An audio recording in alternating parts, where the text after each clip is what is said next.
Buenos días.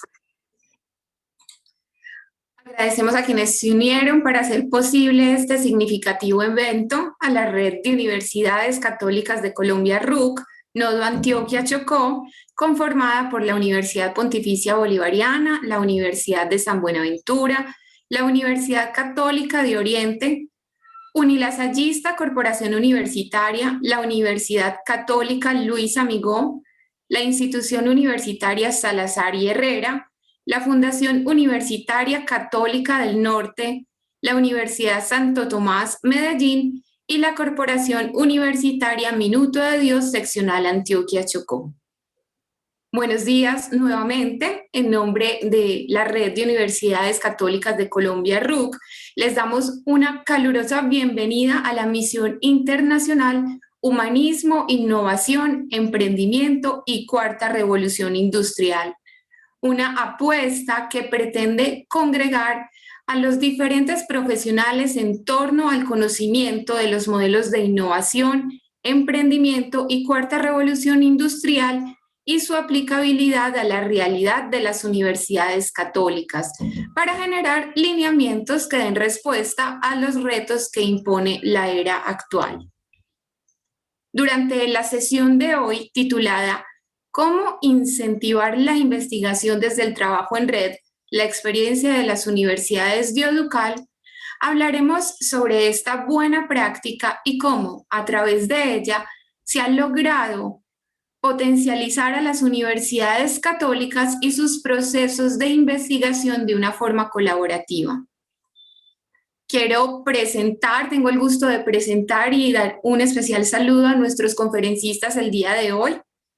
El doctor Pedro Pablo Rosso, quien inició su relación con la Pontificia Universidad Católica de Chile al ingresar a la Escuela de Medicina en 1959. Él se tituló de médico en 1966 y posteriormente se especializa en pediatría. Llegó a ser decano de la Facultad de Medicina durante los años 1990. También fue el 10º rector de la universidad y asumió su primer periodo el 11 de marzo del 2000. Basó su gestión en la Constitución Apostólica de las Universidades Católicas, lo cual quedó plasmado en el Plan de Desarrollo 2000-2005. En el año 2002 comenzó el plan de formación general en todas las carreras, lo que le permitió a los estudiantes tomar ramos de otras disciplinas.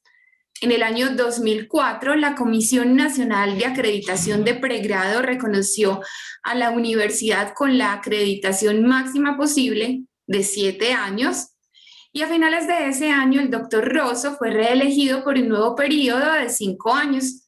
Durante su gestión se incrementó significativamente la infraestructura docente y para la investigación.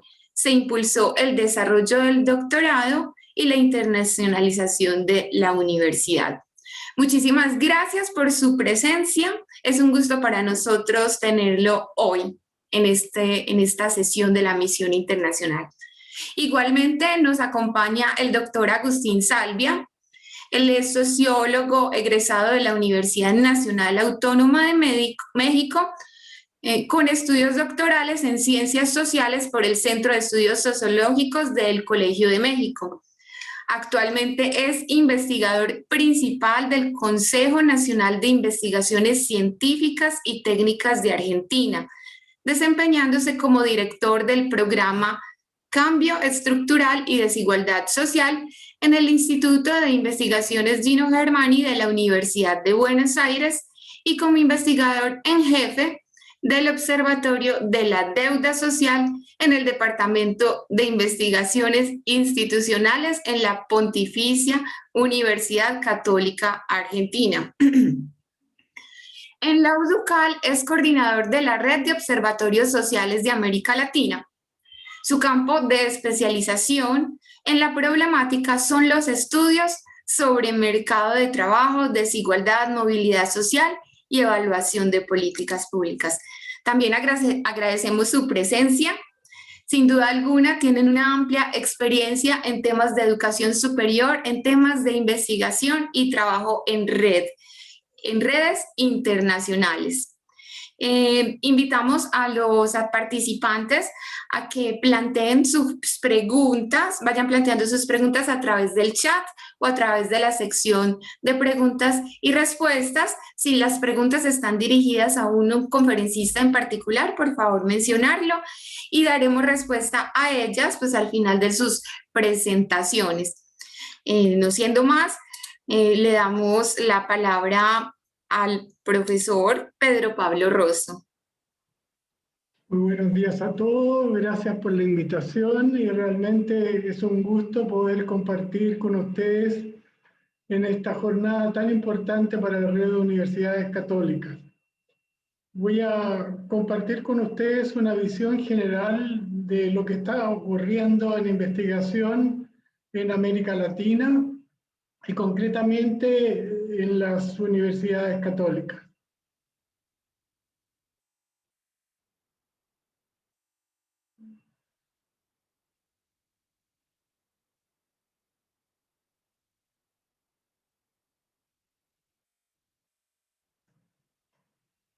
Vamos a tocar entonces el contexto regional, las actividades de investigación en las universidades católicas, categorías de universidades con respecto a la capacidad de hacer investigación, algunos perfiles disciplinarios, asociatividad y colaboración, y finalmente los aportes en innovación tecnológica y conclusiones. Como ven ustedes, un temario nutrido, y por lo mismo, dado el tiempo disponible, va a ser más bien un vuelo de pájaro. En primer término, establecer a la investigación como una de las misiones axiales de la universidad. Y eso no lo digo yo, lo dice la Constitución Apostólica para las Universidades Católicas, ex cor de Ecclesia. El Papa Juan Pablo II, San Juan Pablo II, define que la misión de la universidad en cuanto a comunidad académica, de modo riguroso y crítico, contribuye a la tutela y desarrollo de la dignidad humana y de la herencia cultural mediante la investigación, la enseñanza y los diversos servicios ofrecidos a las comunidades locales, nacionales e internacionales. En los documentos vaticanos nada es por casualidad, y a mí siempre me ha llamado la atención que entre la misión o las funciones de la universidad se establezca la investigación como una actividad primordial. Sin embargo, en el siglo XXI, hacer investigación significa contar con una alta proporción de profesores dedicados exclusivamente a la investigación o primariamente a la investigación, tener núcleos de grupos de investigadores y a su vez contar con una infraestructura de laboratorio, de biblioteca, de tecnología, que pocas universidades pueden solventar y ser competitivas en ella, por lo menos mediante recursos propios. De aquí entonces que surge la primera tensión, el primer desafío que se le plantea a las universidades católicas. Ahora, el contexto latinoamericano sin lugar a dudas que no nos ayuda. En este gráfico pueden ustedes apreciar las publicaciones científicas anuales en distintas regiones del mundo. Europa está a la cabeza con cerca de 1,5 millones, algo más, de publicaciones al año. Le sigue en Asia con sus grandes gigantes, que en este momento es China, Japón y también Corea del Sur, pero India de manera creciente. Después está Estados Unidos y Canadá como la Norteamérica angloparlante. Y miren ustedes a América Latina, solamente supera a África en cuanto al número de publicaciones. Ese es el contexto entonces en el que estamos. Ahora, en investigación, desarrollo e innovación, desgraciadamente América Latina, con ese porcentaje de generación de conocimiento que reflejan las publicaciones, está realmente cosechando lo que siembra, porque mantiene una inversión en este ámbito que es muy bajo. Miren ustedes los top 10 en cuanto a gasto en I+D como porcentaje del Producto Interno Bruto en el mundo. Lo encabeza Israel, que invierte casi un 5% de su Producto Interno en investigación y desarrollo. Lo siguen Corea del Sur, Suiza, Suecia, todos países que están sobre el 3% del PIB. Cierra la lista de los top 10 Bélgica, que invierte un 2,82%. En América Latina encabeza la lista Brasil, que invierte un 1,16% de su Producto Interno en investigación y desarrollo. Lo sigue Cuba con 0,54%, Argentina 0,49%, cierra Perú con 0,13%. Por lo tanto, ustedes ven que estamos realmente a distancias siderales de la inversión que están haciendo los países, que a su vez son lo que ahora se denomina sociedad del conocimiento, y son países líderes en el campo de la investigación y desarrollo.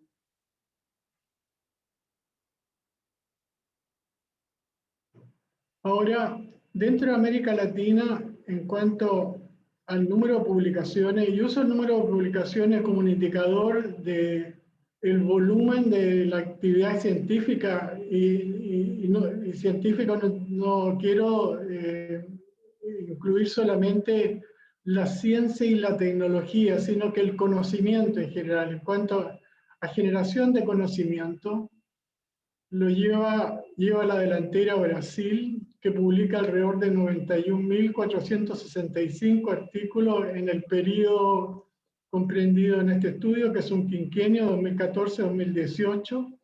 Le siguen México, Chile, Argentina, Colombia.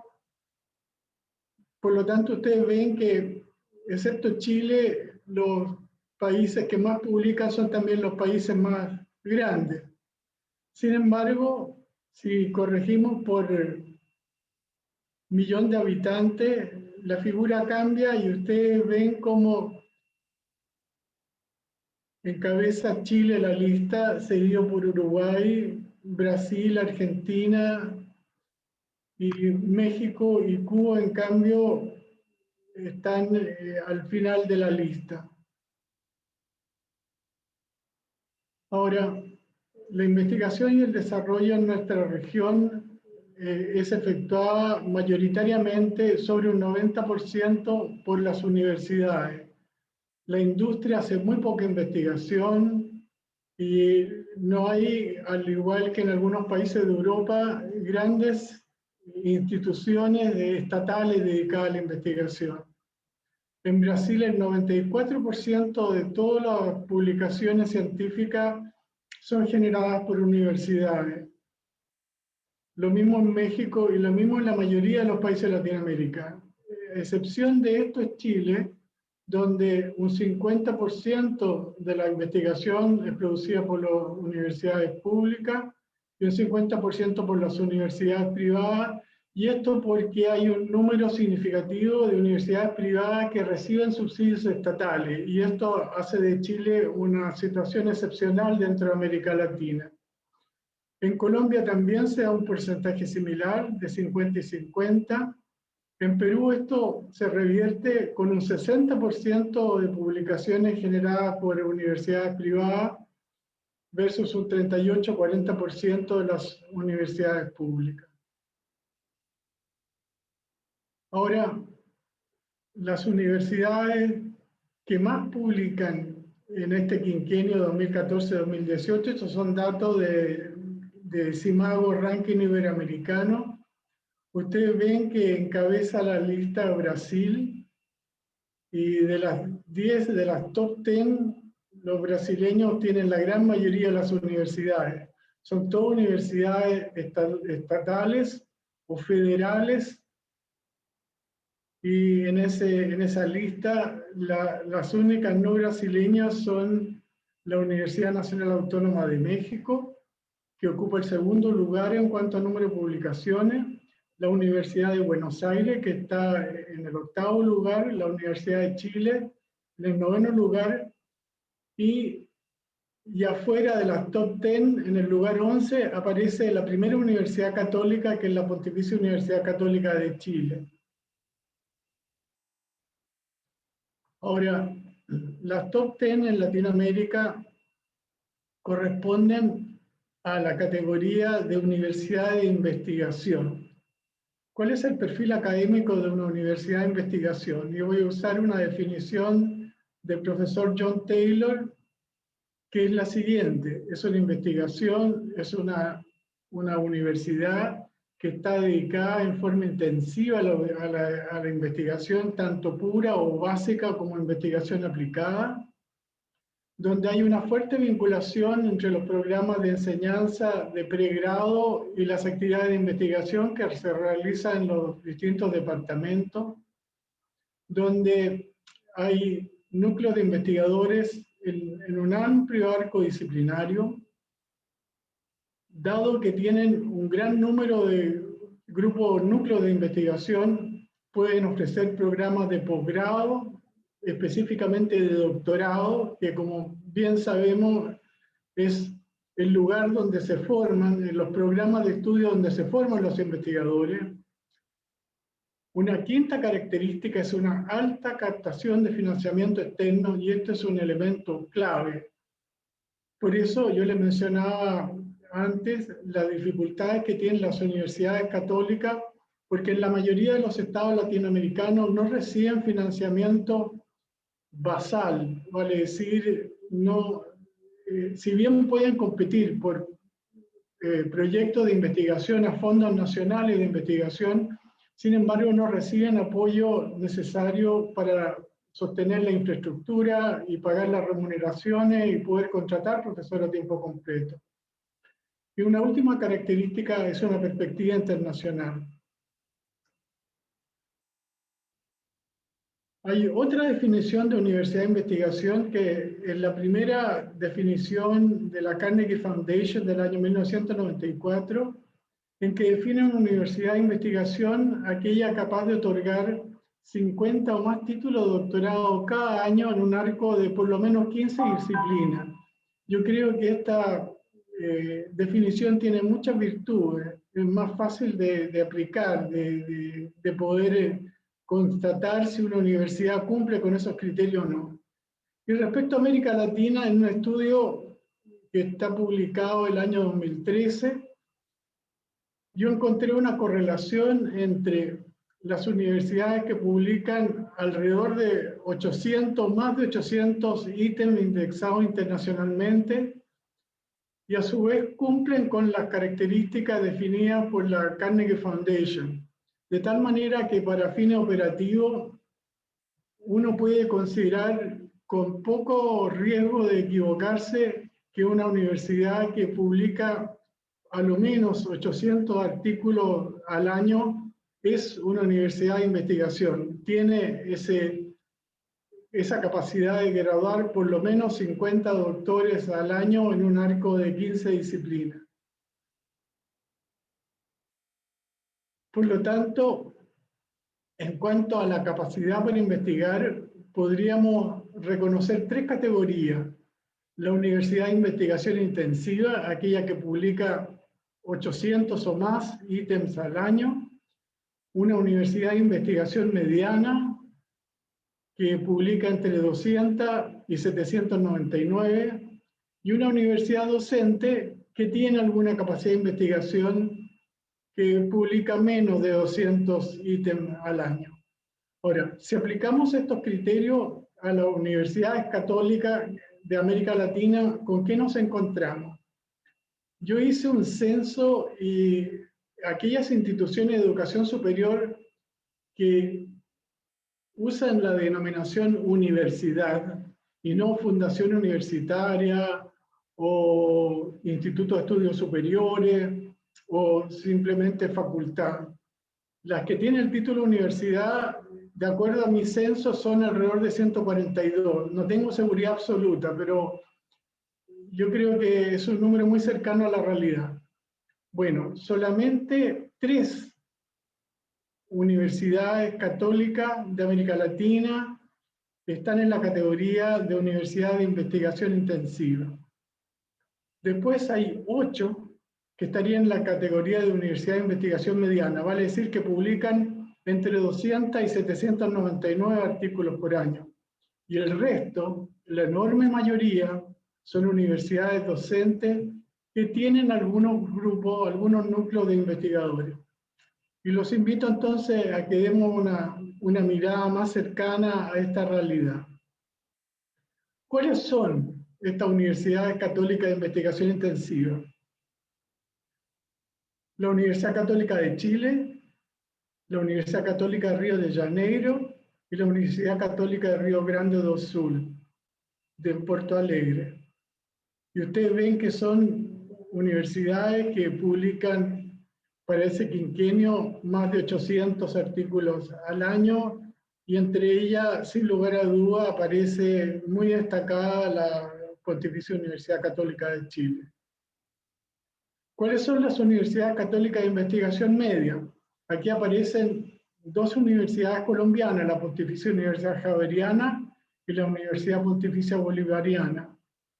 Hay tres universidades chilenas, la Pontificia Universidad Católica de Valparaíso, la Universidad Católica del Norte y la Universidad de los Andes, que no es canónicamente católica, pero es una universidad vinculada al Opus Dei y por lo tanto podemos considerarla católica. Hay dos brasileñas, la Católica del Paraná y la Católica de Minas Gerais, y la Pontificia Universidad Católica del Perú. Y el número de publicaciones para el quinquenio 2014-2018 aparece ahí. Ustedes ven que hay una dispersión considerable entre la número 1, que es la Pontificia Universidad Católica de Valparaíso, y la que está última en este listado, la de Minas Gerais, con 1100. ¿Qué áreas cultivan mayoritariamente las universidades católicas de investigación intensiva? Aquí ustedes pueden apreciar, esto está tomado desde Web of Science. La Pontificia Universidad Católica de Chile destaca en astronomía astrofísica, medicina, física partícula, biología molecular, bioquímica y biología molecular y neurociencia. Por su parte, la Pontificia de Río es muy fuerte en computación y en ingeniería, y la Pontificia de Río Grande do Sul en ingeniería, medicina y también en zoología. Ahora he tomado una muestra de dos de las de investigación mediana y se repiten los mismos temas, pero aquí aparecen destacados ciencias sociales. La Javeriana tiene un importante grupo de investigadores en temas de economía, en temas educativos, mientras que la Católica del Perú en economía y también en derecho. ¿Y cuáles son las áreas en las universidades mayoritariamente o principalmente docentes que también hacen investigación? Aquí tenemos la Universidad de San Buenaventura, donde prácticamente todas sus disciplinas que generan mayores publicaciones están en el ámbito de las humanidades, de las ciencias sociales. Lo mismo la Universidad Alberto Hurtado. En cambio, la Pontificia de Goiás, que tiene una escuela de medicina, las publicaciones en esa área ya superan a las otras disciplinas humanistas y de ciencias sociales. Ahora, ¿con quiénes se asocian estas universidades? Las de investigación intensiva tienden a juntarse, por así decirlo, con universidades de parecido calibre dentro del país. En el caso de la Universidad Católica, con la Universidad de Chile, que es la principal universidad estatal, pero también aparecen socios extranjeros con universidades del Sistema Universitario de California, con investigadores del Centro Nacional de Investigación Científica de Francia, con la Universidad de Harvard, En la Pontificia de Río también aparecen grandes universidades federales y estatales, pero también socios extranjeros. En el Río Grande do Sul, principalmente grandes universidades de investigación estatales, pero brasileñas principalmente. Disminuye significativamente el número de socios extranjeros en algunas de las universidades de investigación mediana. Por ejemplo, la Javeriana tiene una universidad privada chilena, la Universidad Autónoma de Chile, como principal socio extranjero.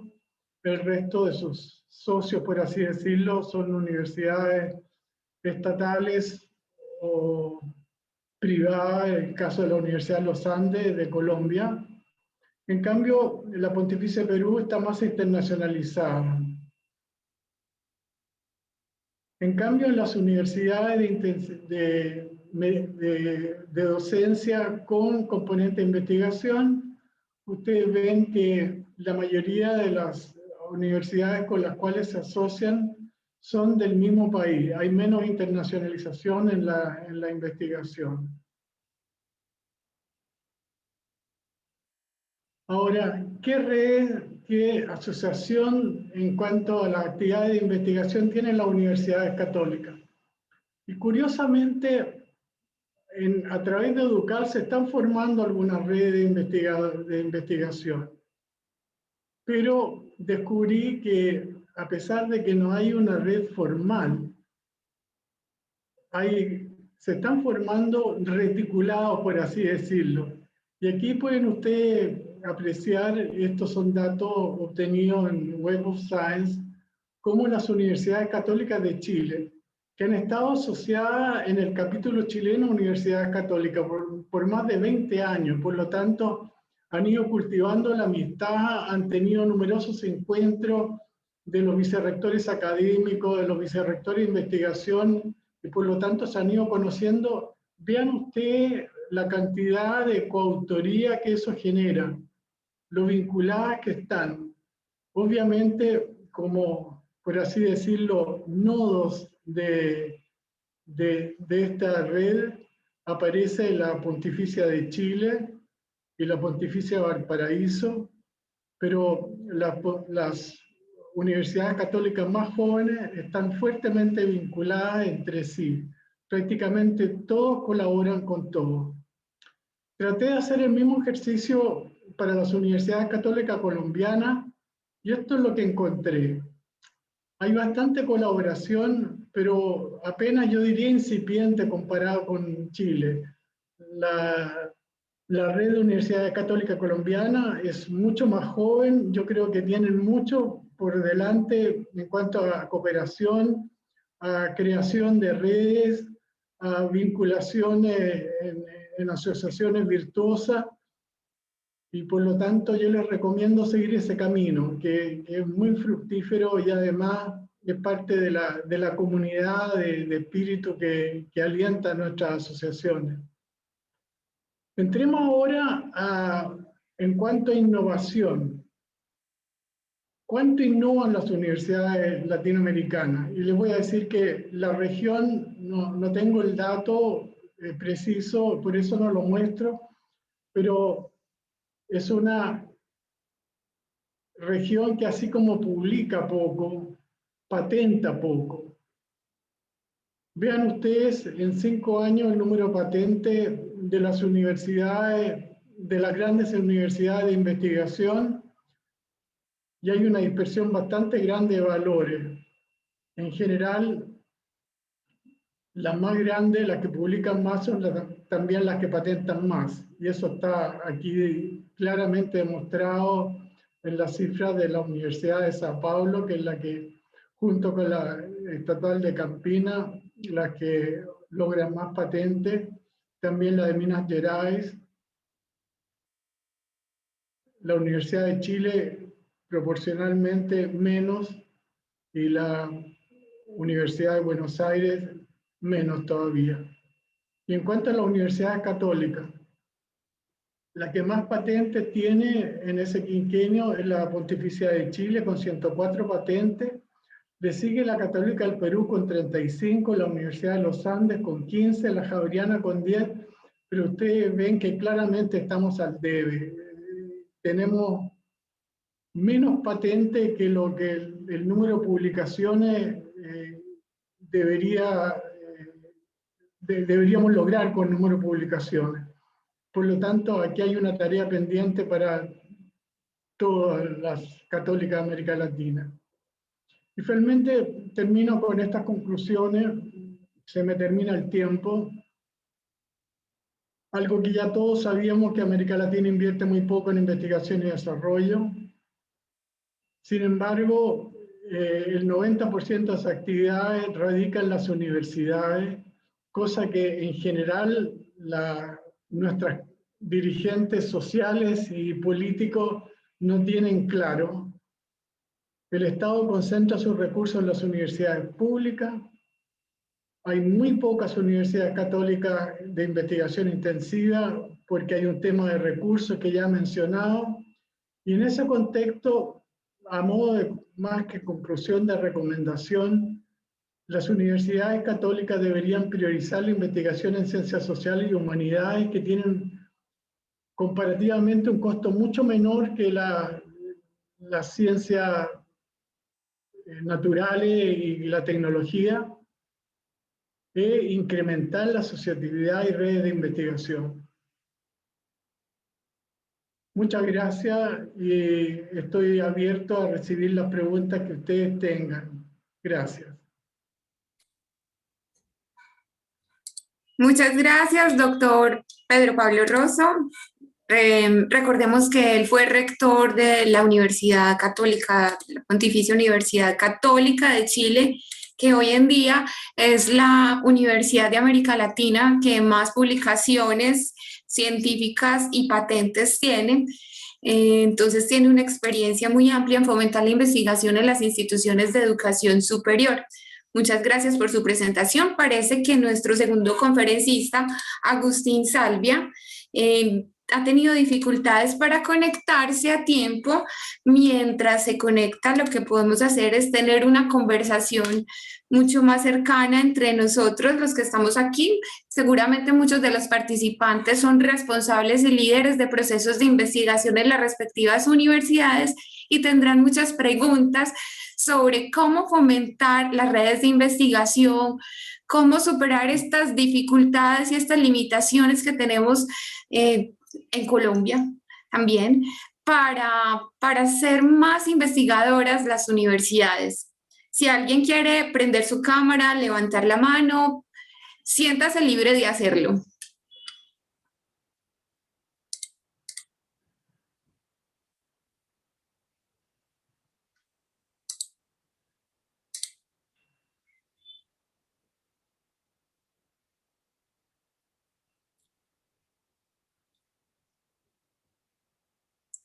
Profesor Pedro Pablo, ¿puede dejar de compartir, por favor, la pantalla para que veamos todos nosotros los rostros?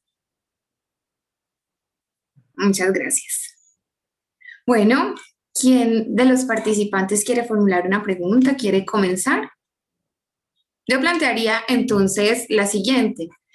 Andrés Barba. Hola. Estás en silencio. Muchas gracias. Pues simplemente quisiera agradecerle al doctor Rosso pues esta muy interesante presentación que nos pone en perspectiva, sí, de cómo está la situación de la investigación y especialmente la investigación intensiva a gran escala que tienen las universidades de América Latina en general y de forma particular las universidades católicas latinoamericanas. Y pues además de ponernos en un poco en el contexto, también esta información muy valiosa nos ayuda a visualizar las tareas que tenemos por delante, ¿no? Yo quisiera simplemente complementar a lo que ya ha dicho el doctor en mi carácter de secretario general de la UDUCAL, compartir también algunas de las iniciativas que se están trabajando ya en la UDUCAL para incentivar el trabajo de la investigación. Nosotros entendemos que como organización, pues no vamos a, digamos, a generar las patentes o generar indicadores de publicaciones o artículos, digamos, en estas grandes plataformas dedicadas a incentivar la investigación, pero sí, por ejemplo, al armado de redes, a la medición de las capacidades investigativas de América Latina y a compartir buenas prácticas en lo que hace a las políticas institucionales de investigación que siguen nuestras universidades, para que con el tiempo toda esta información y vínculos y, digamos, mecanismos de vinculación e interacción, pues puedan ir avanzando. Los indicadores de investigación y de calidad académica que siguen nuestras universidades. Entonces, en ese sentido, una decisión muy importante que tomó la UDUCAL apenas en abril de este año fue crear un grupo de trabajo dedicado a la investigación. Entonces, ese grupo de trabajo que está en conformación, apenas se va a conformar, justamente una de las misiones que va a tener es la integración, digamos, de un grupo de personas que se van a dedicar a analizar en los próximos meses cómo echar a andar un mecanismo de colaboración que nos permita compartir experiencias en cuanto a, uno, la medición de las capacidades de investigación que tienen nuestras universidades, digamos, dónde es fuerte la Universidad Católica Latinoamericana en temas de ingenierías, de medicina, de ciencias sociales, de las humanidades, en fin, en cada una de las disciplinas o áreas disciplinares que maneja la universidad en general, en dónde estamos fuertes las universidades católicas de América Latina. Ese es el primer componente, medir las capacidades institucionales. Y un segundo es también rescatar las buenas experiencias vividas por algunas de esas universidades en lo que hace a las políticas institucionales de investigación. Digamos, quién desarrolló qué y cuándo para que en un tiempo determinado se hubieran obtenido resultados destacados en materia de investigación, de producción científica, de producción de patentes, de producción académica a través de artículos o de publicaciones, etcétera. O de investigación aplicada vinculada a la industria, por ejemplo, también, que no necesariamente deriva en patentes. Entonces, esas son las dos áreas que va a atender este grupo de trabajo que recién se ha creado. Pero una más también es la articulación del conocimiento que vamos generando, digamos que ya se ha generado y que iremos generando en el transcurso del tiempo. Y para ello, hace unas semanas, se lanzó finalmente una versión mucho más completa y ambiciosa de la biblioteca digital de la UDUCAL, que no es otra cosa más que la articulación a través de interfaces en una plataforma unificada de todos los documentos y recursos informáticos y documentales que tienen las universidades católicas de América Latina en sus bibliotecas o centros de documentación interno, ponernos al alcance de todos los demás en América Latina y a nivel mundial. Entonces, a través de esta biblioteca digital, los recursos que genera los núcleos de investigadores, por ejemplo, de la Pontificia Universidad Católica de Chile, están al acceso de profesores e investigadores de la Universidad La Salle en Ciudad Obregón, en Sonora, por ejemplo, o los de Brasil con los de Colombia, o los de Perú con Venezuela o Puerto Rico. Entonces, gradualmente esto irá creciendo, pero a la fecha de su arranque, hace un par de semanas, logramos incorporar a esta biblioteca digital más de 147,000 documentos de consulta que están al acceso de cualquier investigador. Entonces, así como eso,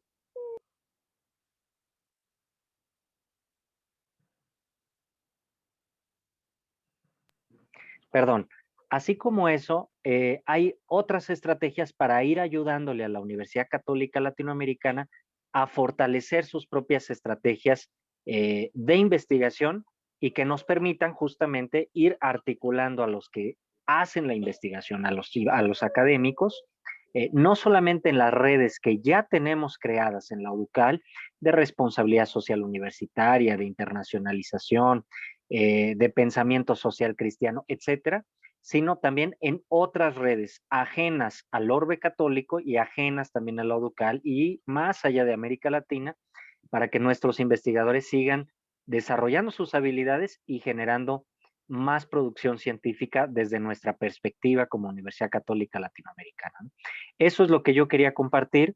Y desde luego, estimada Diana, agradecerle al doctor Rosso esta pues muy detallada explicación que, como ya decía, pues nos pone en perspectiva de lo que ya tenemos y desde el punto que tenemos que avanzar en el futuro, ¿no?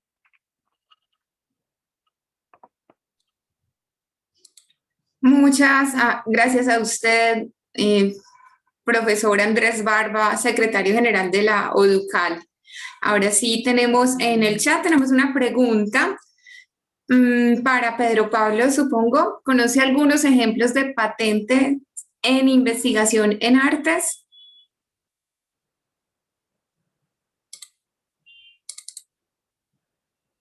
No entendí la pregunta, Diana. ¿Podría repetirla, por favor? ¿Conoce algunos ejemplos de patentes en investigación en artes? En artes. No. Bueno, y tenemos también que Miguel Alejandro tiene la mano levantada. ¿Dónde está Miguel? Yes, Miguel. Muy buenos días, muchas gracias por este espacio y pues también por la oportunidad de hacer las preguntas en vivo y en directo. Me parece que ha sido muy enriquecedor todo lo que nos ha compartido y sobre todo pues poder escuchar que hay toda una experiencia detrás, pero quisiera saber como qué estrategias se pueden implementar o cómo podemos hacer frente los profesores investigadores frente a las dinámicas que se viven con las revistas en la actualidad.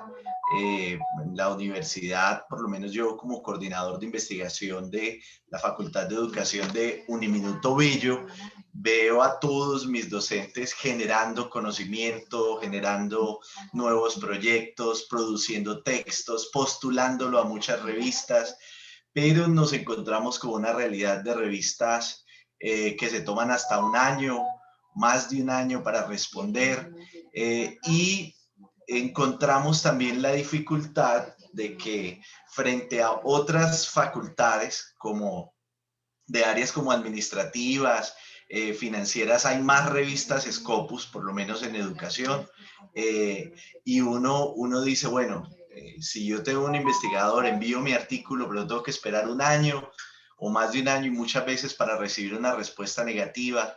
¿Qué pudiéramos recomendar para hacer frente a esta difícil y compleja realidad? Muchas gracias. Bueno, muchas gracias por la pregunta, Miguel Alejandro. Lo que tú describes es un problema serio de toda América Latina, porque además hay una discriminación idiomática clara. Es cosa de ver la cantidad de citas que generan artículos de las universidades chinas, que están publicando muchísimo y sin embargo tienen un impacto mucho más bajo. En el mundo de la ciencia esto es una realidad con la cual tenemos que aprender a vivir. Es inamovible por algunas décadas futuras. Mi recomendación sería que escogieran las mejores revistas que publican en Open, que tienen una mayor velocidad de procesamiento. Y hay un creciente número de esas publicaciones. Y mi recomendación sería que no se desanimen, que apunten siempre a las más exigentes, a las mejores, porque en el proceso de revisión, aunque finalmente el artículo no llega a ser publicado, se ha aprendido muchísimo en el proceso. Así que esa sería mi recomendación: perseverancia, estrategia en cuanto a la elección y apuntar siempre a lo más alto. Muchas gracias. Muchas gracias, Miguel Alejandro, por tu pregunta y profesor Pedro Pablo por tu respuesta.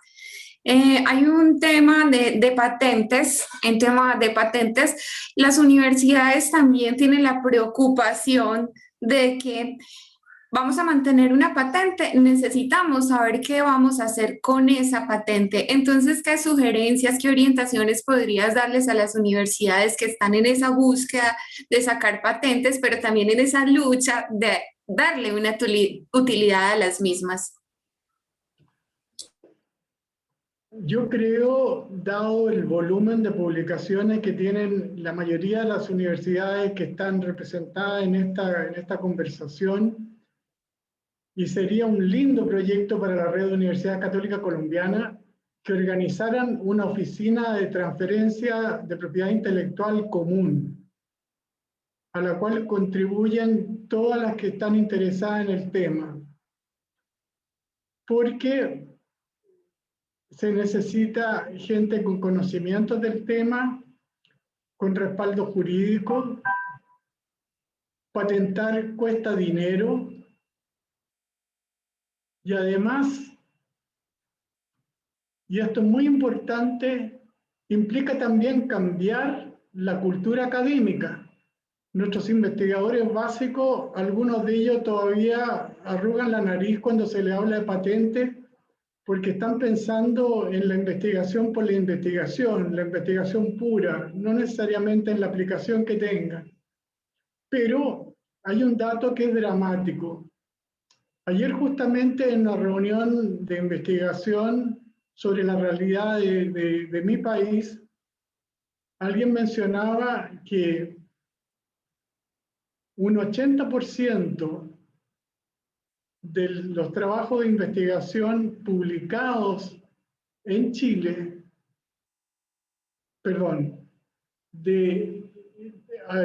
a lo mejor me equivoco en la cifra, pero el concepto era el siguiente, que hay mucha investigación que se publica en Chile que es usada para patentar productos en el extranjero, porque al investigador chileno y a la universidad que lo respaldaba, no se le ocurrió o no encontró el potencial patentable que había. Por lo tanto, esa sería mi recomendación, que se unieran las redes de universidades para crear una oficina de transferencia de propiedad intelectual y que se dedicaran a cambiar la cultura académica orientándolo hacia la posibilidad de patentar. Ahí veo a mi querido amigo Agustín Salvia, que ya está en pantalla. Hola Agustín, un abrazo. Disculpa, Pedro, que no pude estar antes, pero con falta de conexión a internet absoluta me impidió comenzar contigo la sesión. Pero bueno, muchas gracias por estar por acá y un gusto verte. Igual.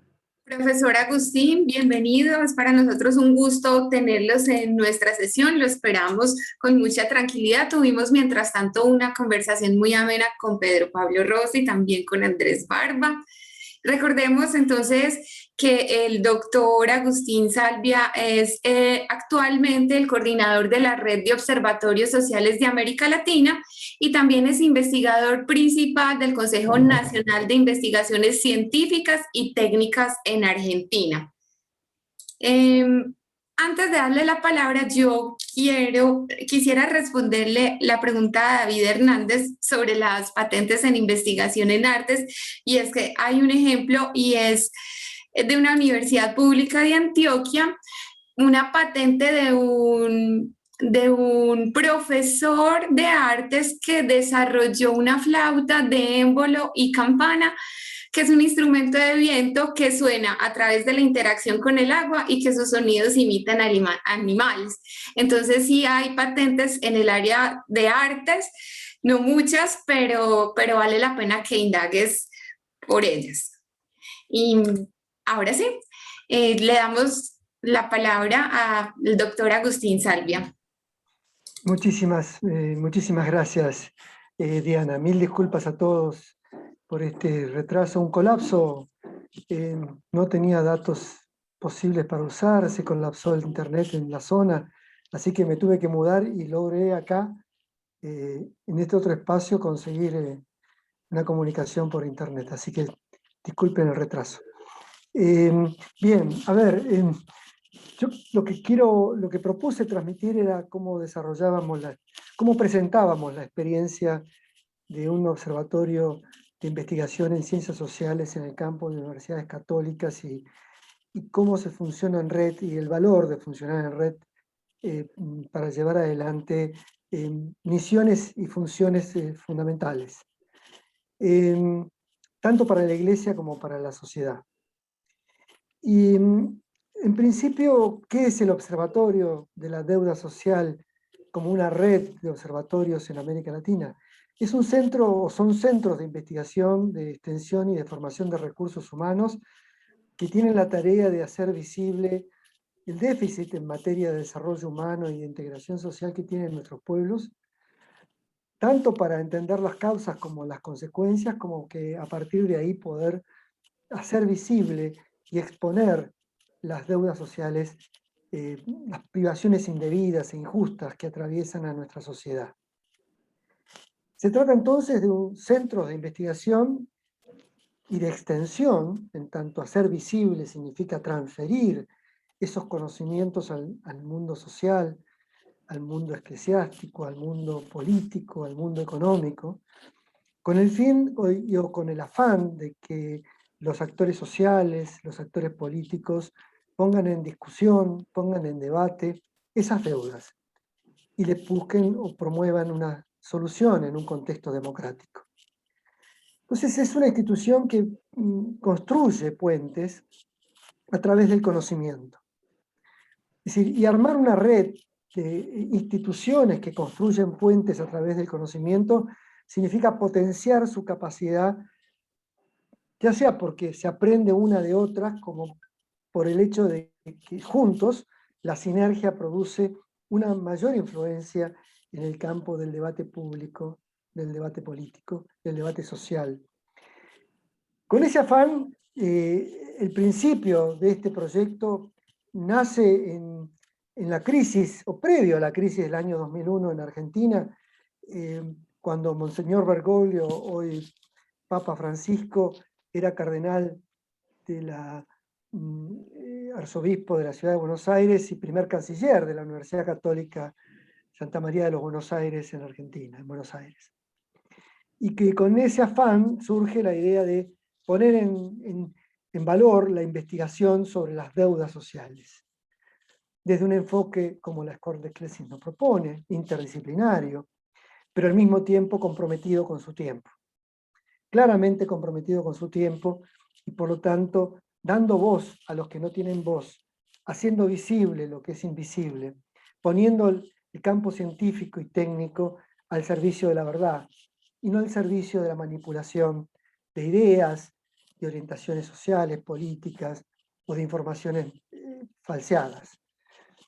E incluso de una orientación de los problemas que se ponen en observación para el campo científico, técnico, que no son los más usuales para los campos económicos o políticos tradicionales.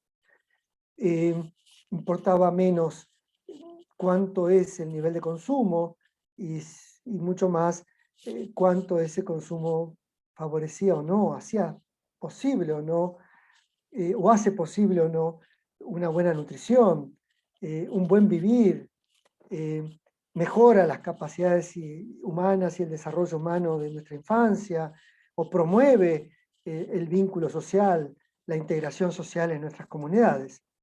Es decir, con un enfoque basado en la doctrina social de la Iglesia, pero también basado en una aproximación que han venido teniendo los derechos económicos, sociales, políticos y culturales a nivel global, que si bien también son objeto de un debate ideológico, deberíamos poder valorarlos en cuanto que son pisos de derechos que recogen la doctrina social de la Iglesia y que la doctrina social de la Iglesia está más que impregnado en la mayor parte de esas formulaciones y que hoy se expresan, por ejemplo, en el acuerdo en el Plan para el Desarrollo Sostenible de las Naciones Unidas para el 2030, y que básicamente también reúne dimensiones e indicadores que tienen que ver con un mejor vivir, con mayor equidad, con mayor integridad, con mayor progreso, en donde los actores económicos y sociales puedan brindar lo mejor de sí. Con esa filosofía, con la Escor de Ecclesis, con la doctrina social de la Iglesia, con el marco de los derechos sociales a nivel mundial y su avance civilizatorio, nos propusimos en aquel entonces, ya más de 20 años, o 20 años a esta altura, nos propusimos en aquella Universidad Católica con el gran canciller Bergoglio llevar adelante una investigación social de nueva generación. Y esto es lo que hizo el Observatorio de la Deuda Social Argentina durante los primeros 10 años. A partir de lo cual devino la necesidad de decir, ¿por qué no trasladamos? Bueno, habiéndose instalado en Argentina como un observatorio, como un referente de todos los temas vinculados al desarrollo humano e integración social, el observatorio mostró y que aquella idea podía ser una idea crucial, que generaba un clivaje, que desarmaba discursos más economicistas, más simplistas, y ponía en juego a la Iglesia en la construcción de la agenda social, del debate social y del debate político. Aquellos que se logró durante los primeros 10, 15 años del desarrollo de aquel programa, no sin dificultades, esto para en todo caso enseñar como experiencia o como enseñanza de vida dentro de una tarea de construcción institucional, ningún proceso es lineal, e incluso uno puede imaginar algunos horizontes y puntos de llegada, pero los va construyendo en el camino.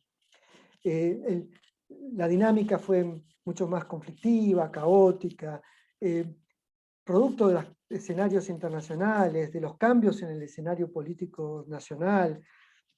Sufrimos persecuciones por hacer esto y sufrimos aplausos. Y digo sufrimos porque también cuando uno recibe aplausos hay que tener cuidado con los aplausos, ¿no? Entonces, en esta dinámica aprendimos mucho y surgió la posibilidad de transferir este modo de construcción de investigación y esta manera de misionar, de construir conocimiento para la transformación social, surgió la posibilidad de construir una red de observatorios. Y podemos decir ahora que puedo hablar de las dificultades, los desafíos que tiene esto, pero lo primero que yo señalaría es la importancia que tiene tener una voluntad política e institucional para llevarlo adelante. Así como fue la de Monseñor Bergoglio, quiero humildemente señalar que la de Pedro fue justamente una decisión acertada. Siendo él presidente de Educal en ese momento, consideró, y teniendo los apoyos a través de una fundación Porticus, consideró que este era un momento importantísimo para producir también un clivaje, y introducir en el contexto de Educal una red que venía a innovar, no porque otras no fuesen importantes y otras tareas no fuesen valoradas, pero que la posibilidad de construir una mirada nueva, distinta sobre la tarea de la investigación, que no es la investigación que queda en un paper que se publica en una revista internacional, cosa que tenemos que hacer porque somos investigadores científicos, pero que es la investigación que se pone en acción.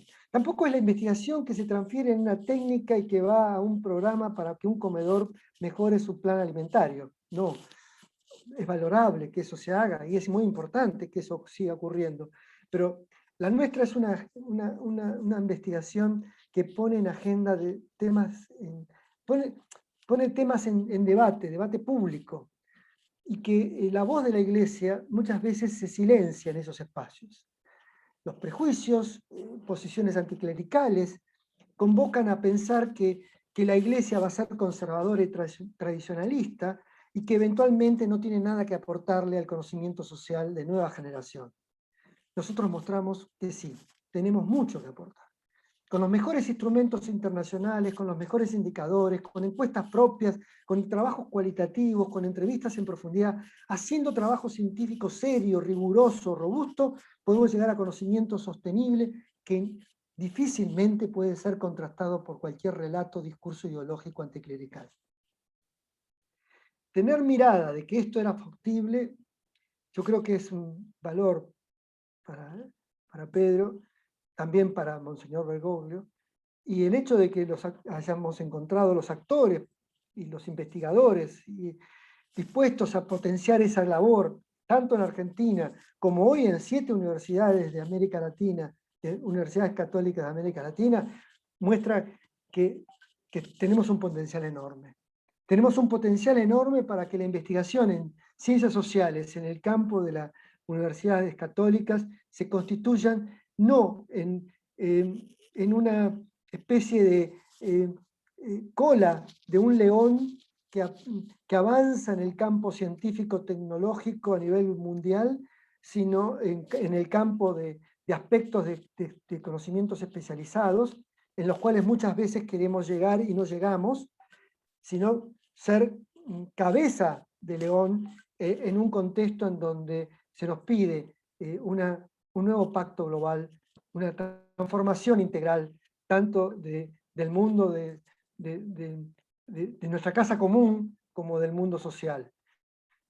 Superar el descarte en todos los niveles de la vida y de la cultura significa un mundo distinto, un mundo que es sostenible, sustentable. Creo que las universidades católicas tienen en este sentido, por su propia ética, por su propia filosofía, por la propia doctrina social de la Iglesia, porque además, si lo hace con las reglas del método científico, con las reglas de la estrategia científica, podemos generar valores científicos o conocimientos científicos legitimados y valorados en el escenario mundial y puestos en debate como temas de agenda. Eso mostramos que era posible, que ese es el acierto que ha tenido esta experiencia, mostrar que eso es posible.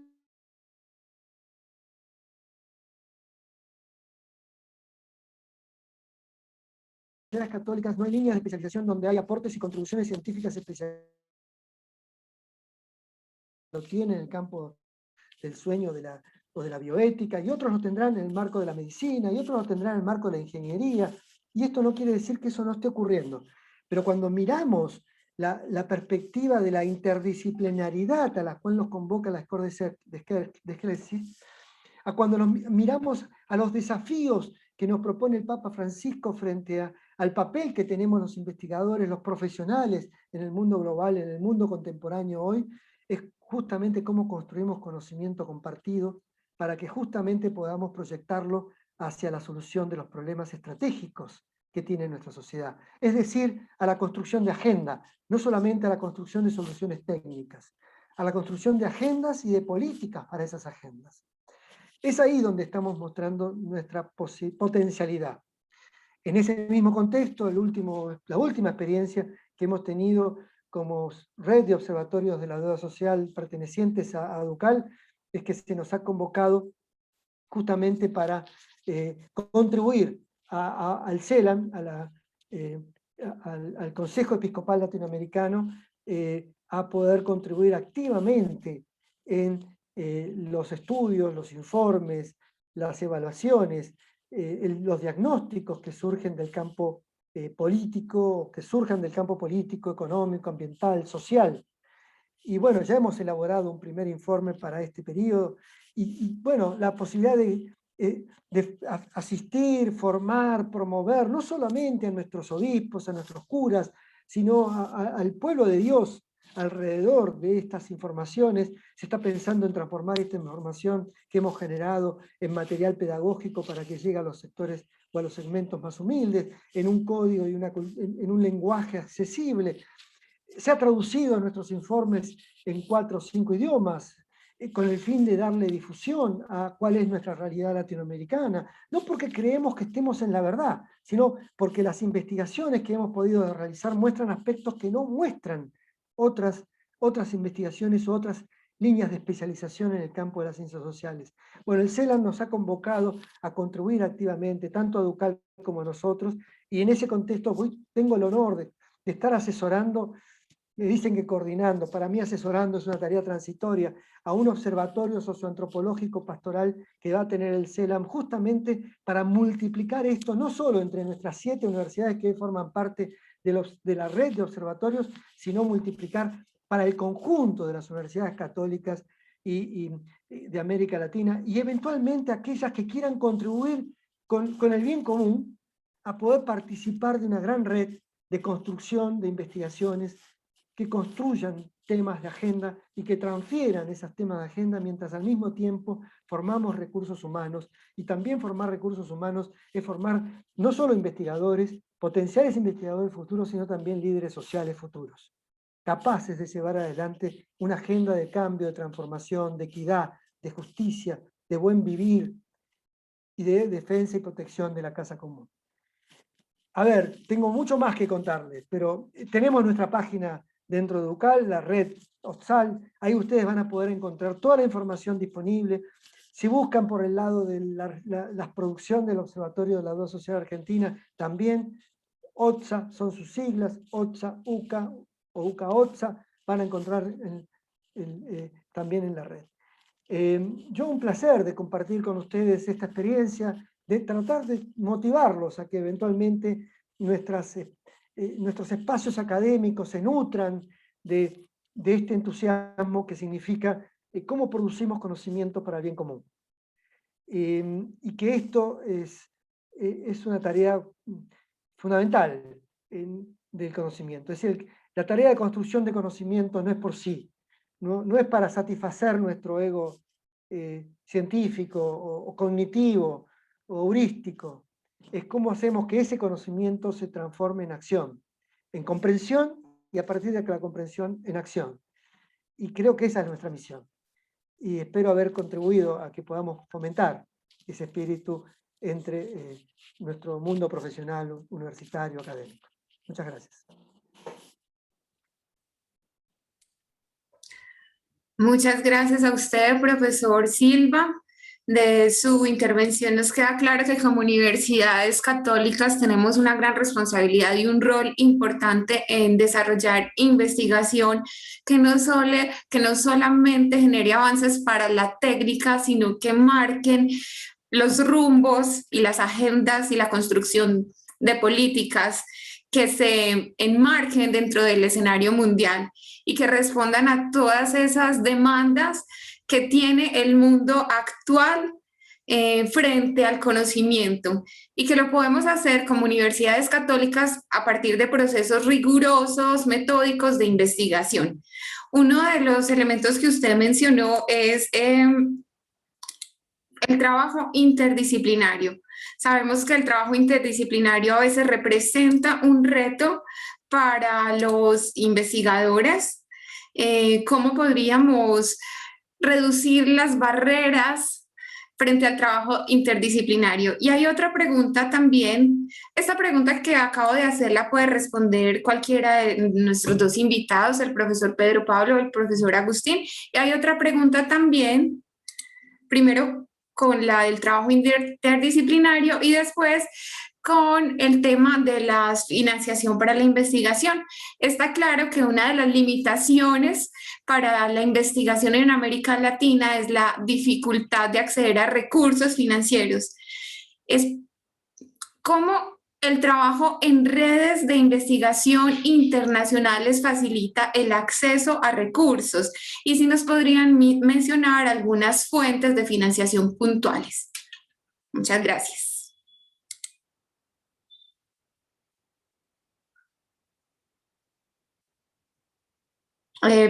¿Puede responder? Sí, puedes responder.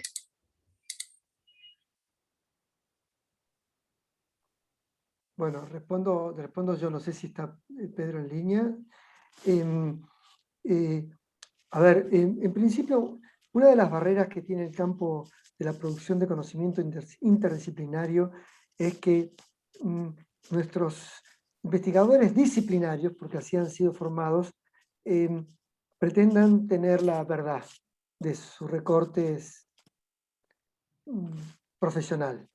Entonces, creo que un primer elemento que hay que tener en cuenta es la actitud a poder escuchar, a poder brindar la mirada bajo el entendimiento de que no se encierra dentro de esa representación de un problema el único modo de recortarlo, de identificarlo, de valorarlo, de medirlo, sino que un fenómeno complejo, problemático, un objeto problemático, no tiene una sola manera de abordaje. Esa actitud también implica una aptitud puesta en juego para el trabajo en equipo. Entonces, las barreras son cómo logro que investigadores que tengan una actitud y una actitud puesta en la escucha, en el compartir el conocimiento, en no tener diríamos, la soberbia de creer que su campo disciplinario explica el fenómeno, sino entender las limitaciones de su propio campo disciplinario. En ese diálogo se construyen puentes. Y en esos puentes se construyen modos de representar, de conceptualizar los problemas de una manera superadora. El mecanismo tiene que ver epistemológicamente cómo construye conocimiento el ser humano, pero no voy a desarrollar eso acá. Lo que quiero decir que como regla del trabajo interdisciplinario implica justamente la posibilidad de reunirse entre distintos científicos con distintas miradas, con distintos enfoques, y sobre esto dialogar con una actitud y una aptitud particular. Logrado eso, el fenómeno que emerge de ese diálogo ya no es captado por nadie. Cada uno va a percibir que no le es suficiente su teoría o su disciplina para comprender el problema. Y por lo tanto, dentro de esa construcción habrá la necesidad de crear tesis teóricas más generales. Ese trabajo interdisciplinario ha puesto en el desarrollo académico de los últimos tiempos en las ciencias sociales que el problema no sea necesariamente el bienestar, sino las capacidades humanas. Y tampoco incluso las capacidades humanas, sino el desarrollo humano. Pero justamente, ¿por qué hemos pasado del bienestar al desarrollo humano? Porque los economistas no fueron claros y suficientes para dar cuenta del progreso humano a través del bienestar económico. Y finalmente aparecen conceptos y dimensiones nuevas, que cuando uno piensa el desarrollo humano tiene que ver cómo entonces, no solamente cuánto ingreso tengo para cuánto consumo puedo adquirir, sino qué bienes y servicios logro acceder. Y por lo tanto, qué incentivos y qué formas de crianza, qué estímulos culturales, qué estímulos societales he tenido, afectivos he tenido. Bien, el desarrollo humano se muestra mucho más complejo. El desarrollo social de la misma manera. Un indicador de desarrollo social no es que crezca el PBI o que baje la pobreza. Son pobres medidas del progreso humano, si solo nos acotáramos a esas medidas. Bueno, la tarea indisciplinaria implica ese esfuerzo de ir construyendo conceptualizaciones en donde distintas disciplinas se junten para encontrar un producto nuevo. Segunda pregunta de las que se estaban haciendo. El financiamiento no es fácil, es cierto, pero la red potencia. Sin embargo, hay que tomar decisiones, así como hay necesidad de una voluntad política por parte de los centros académicos para llevar adelante observatorios de esta naturaleza, porque podrían llevarlos de otra.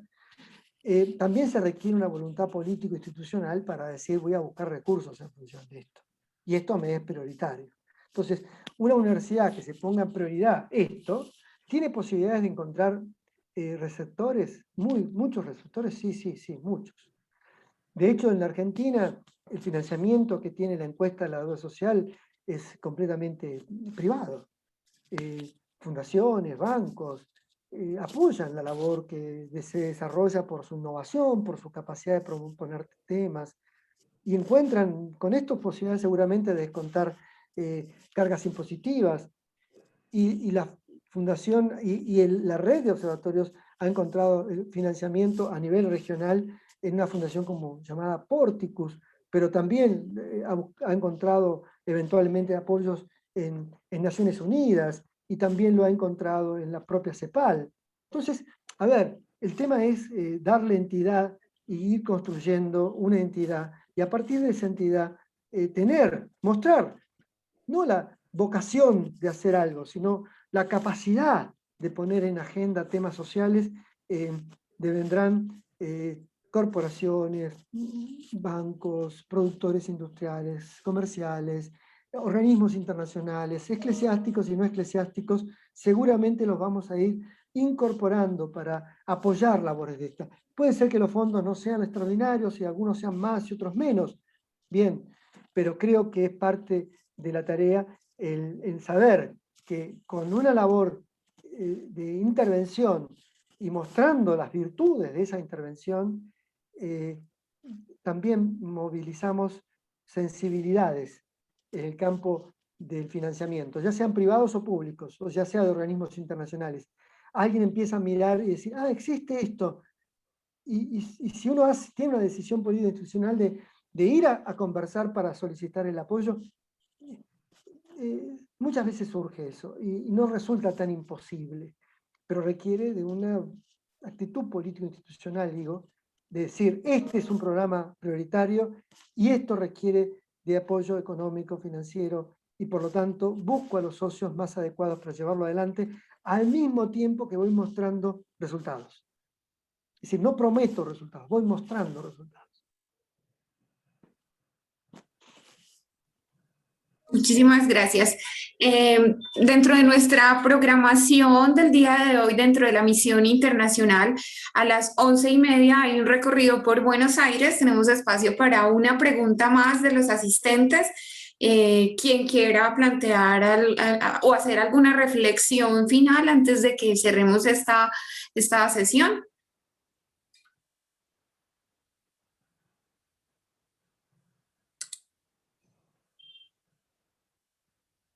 Perfecto. De ese modo, agradecemos tanto a nuestros invitados, los profesores Pedro Pablo Rosso y también Agustín Salvia. También agradecemos la presencia del secretario general de la UICAL, el señor Andrés Barba. Sus reflexiones han sido muy valiosas. Y, por supuesto, agradecemos a quienes se conectaron y estuvieron atentos a nuestras intervenciones, esperando que puedan llevar los aprendizajes a la práctica en sus respectivas instituciones. Esta es la misión internacional Humanismo, Innovación, Emprendimiento y Cuarta Revolución Industrial, organizada por la Red de Universidades Católicas de Colombia, RUC, Nodo Antioquia Chocó. Los invitamos a seguir conectados en la sesión cultural de las 11:30, que el equipo organizador ha preparado pues, para todos nuestros asistentes para recorrer las calles de Buenos Aires y finalizar al son de tango. Igualmente recuerden seguirnos en nuestras redes sociales, en Instagram estamos como @ruc.antioquia.chocó y en Facebook como Red de Universidades Católicas de Colombia, Antioquia Chocó. Les deseo un feliz día y un buen viaje por Buenos Aires. Que estén muy bien todos.